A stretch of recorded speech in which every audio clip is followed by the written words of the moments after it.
저도 뭐 그 뉴스 시간에 그걸 보고 내가 잘못 들었나? 혹은 기자들이 잘못 썼나? 이런 이제 생각을 했는데, 군인은 국가가 필요할 때 군말 없이 죽어주도록 훈련되는 존재들입니다. 이렇게 얘기를 했는데 상당히 좀 충격적이다. 저도 뭐 군대 생활을 좀 할 만큼 했는데 어떤 의미로 썼는지는 뭐 이해는 가요. 어떤 군의 특수성을 좀 고려해달라 뭐 그런 의미로 썼을 거는 같은데, 그런 말을 듣는 우리 국민들 또 우리 그 장병들은 죽는다는 것이 당연하다는 것인가, 이런 그 생각이 먼저 들 것 같고, 저는 단언컨대 그런 생각을 단 한 번도 가져본 적이 없는 것 같아요. 제가 군인 정신이 충실하지 않았던 군인이었던가, 우리가 장병들이 군인이기 이전에 한 인간으로서 존엄성을 갖고 있는 거 아니겠습니까? 그래서 우리가 이제 이 안보라 그러면은 과거 전통적으로 국가 안보 주로 이걸 따졌지만은 요즘은 이제 그 휴먼 시큐리티, 인간 안보 이제 이런 것도 이야기를 많이 하는 거거든요. 개개인이 어떤 그 생명이나 행복 이런 것이 보다 중요한 것이다, 이제 이렇게 이야기를 하는데, 물론 군대라는 집단이 어떤 개개인을 다 챙겨줄 수 있는 그건 안 되지만은, 그럼에도 불구하고 군인이기 전에 사람이라는 것을 생각한다 그러면은 그렇게 함부로 말하는 것은 좀 적절치 않다, 이런 이제 생각이 듭니다. 우리 간부들은 군말 없이 죽어주도록 훈련되는 존재일 수도 있다고 저는 생각을 해요. 왜 그러겠습니까? 간부는 단기가 됐든 장기가 됐든 간에 일단 내가 원해서 하는 거잖아요.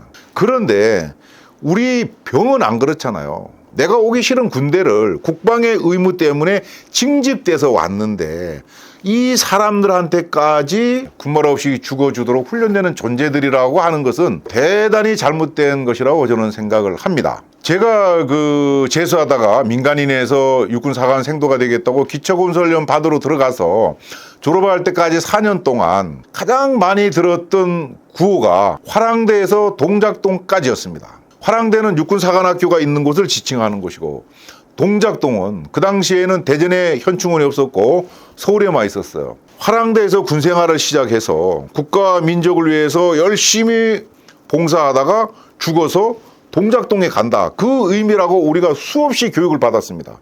그래서 우리는 사실은, 저는 개인적으로 죽는 걸 당연히 했어요. 왜? 내가 스스로 시험 봐서 들어갔었기 때문에.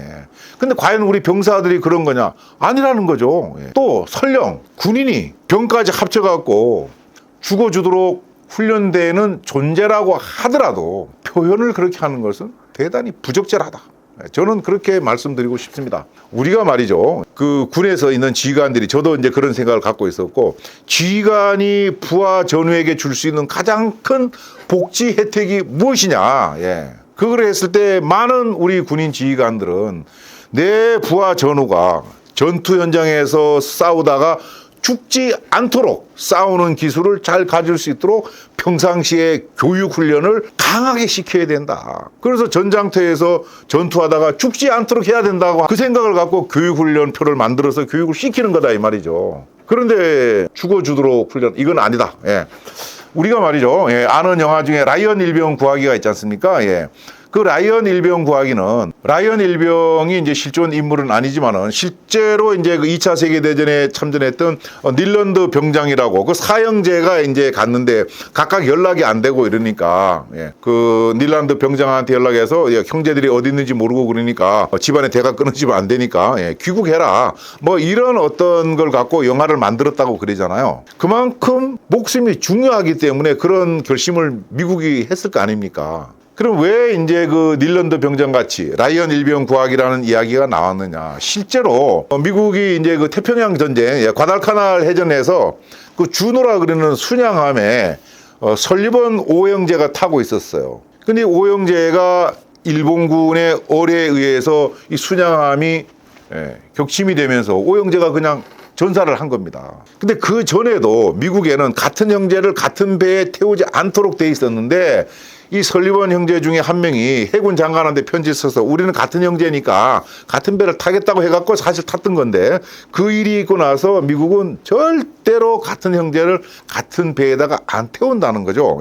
그런 의미에서 닐런드 병장 사형제도 해군은 아니었지만은 각각 다른 부대에 이제 근무하도록 했었는데, 뭐 여러 가지 사정이 있고 해서 연락이 안 돼서 남은 사람이라도 귀국하라, 뭐 이제 이렇게 했던 걸 소재로 해서 이제 라이언 일병 구하기가 만들어진 거란 말이죠.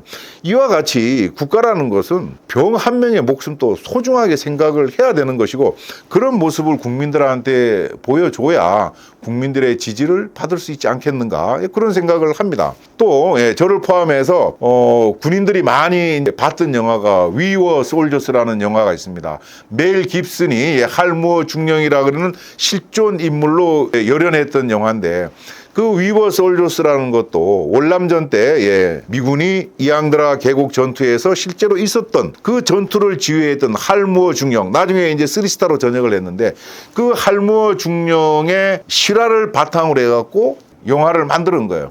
그 할무어 중령이 미국에서 훈련하고 베트남으로 떠나기 전에 자기 대대원들을 다 가족들까지 불러서 모아놓고 연설을 합니다. 그 연설의 핵심이 뭐냐? 내가 너희들 지휘관으로서 전투 현장에 갈 때 내가 가장 먼저 들어가고 빠져나올 때는 내가 가장 마지막에 발을 떼고 나오겠다. 그 할무어 중령이 베트남 가기 전에 미국에서 훈련을 마치고 대대원들과 그 대대원 가족들을 다 모아놓고 연병장에서 연설을 합니다. 그 연설문의 핵심 내용이 이거예요.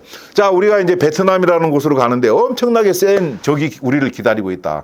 그래서 내가 너희들을 다 살은 채로 같이 미국으로 돌아온다고 얘기하기는 어렵다.